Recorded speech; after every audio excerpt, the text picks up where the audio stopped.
En tant que croyants, nous ne devons pas utiliser nos droits spirituels dans la prière. Nous prions souvent avec notre vie naturelle, mais nous omettons de prier jusqu'à l'exaucement, jusqu'à ce que l'onction divine nous soit accordée. Cette consécration spirituelle dont nous avons besoin chaque jour et sans laquelle il n'y a pas d'issue heureuse dans cette existence que nous vivons pour notre Dieu. Trop souvent, nous plaçons notre confiance dans nos qualifications et notre savoir, négligeant la sagesse divine à laquelle nous devrions aspirer pour nos vies quotidiennes, comme nous en aurions le droit.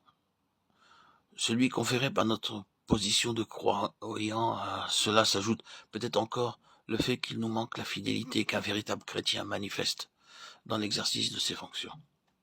Pour toutes ces raisons, il n'est pas possible que Dieu nous honore comme il l'a fait pour Daniel.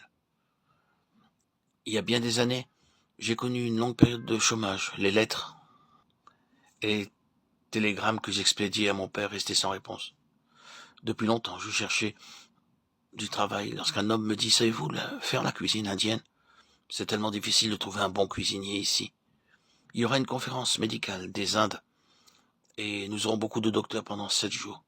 Si vous êtes capable de préparer des repas indiens pour eux, je vous paierai.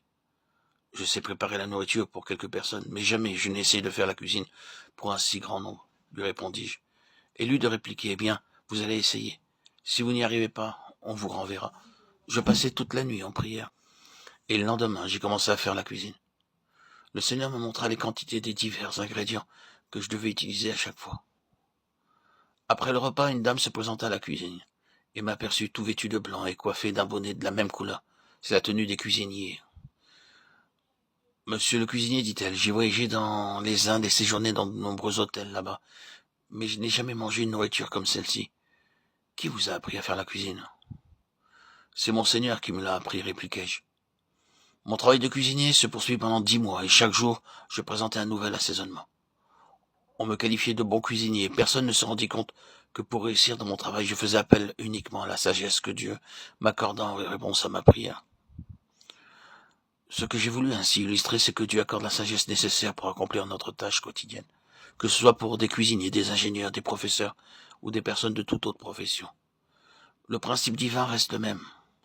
En apprenant à prier pour toute chose par la foi, nous pouvons être amenés à faire la même expérience que Daniel et ses 3 amis. Cependant, Daniel était en but à la jalousie de ses nouveaux subordonnés. Pour quelle raison serait-il au-dessus de nous, disait-il, dans leur raillerie méprisante. La haine se fit jour dans leur cœur, et ils se mirent à comploter contre lui.